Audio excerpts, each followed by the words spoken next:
Hello' everyone, পুনৰবাৰ স্বাগতম জনাইছোঁ মোৰ অন্য এটি ভিডিঅ'লৈ। আৰু আজি এয়া কি লাৰি আছোঁ দেখিছেনে? এয়া হৈছে কেঁচা গোবৰ আৰু কেঁচা মাটি।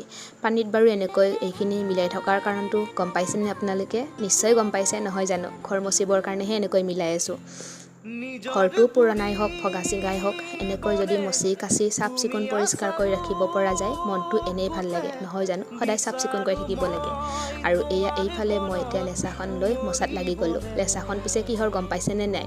আলু বস্তাৰ টুকুৰা। এইখনেৰে মচি খুব ভাল লাগে। আপোনালোকে কেতিয়াবা এনেকৈ ব্যৱহাৰ কৰি পাইছেনে? আজিকালি পিছে সকলোৰে পকা ঘৰেই হ'ল। ধুনীয়াকৈ হাতত মপডাল লৈ থিয় হৈয়ে মচে। আমিও মচোঁ, তথাপিও কিন্তু এনেকৈ কেঁচা মাটি, কেঁচা গোবৰ, ইয়াৰ সুবাসটোৱে বৰ বেলেগ। এনেকৈ মচি চাবচোন কেতিয়াবা, যদিহে আপোনালোকৰো এনেকৈ মাটিৰ কাঠি আছে। আমি মাজে সময়ে মচি থাকোঁ আৰু এইবোৰ এটা এটা ব্যায়াম বুলিয়ে ধৰি লওঁ। এনেকৈ থাকিলে নিজৰ শৰীৰটো ভাল থাকে। কাম বন সদায় কৰি থাকিব লাগে। আজিলৈ ইমানেই, বৰ বিশেষ একো নকওঁ। আকৌ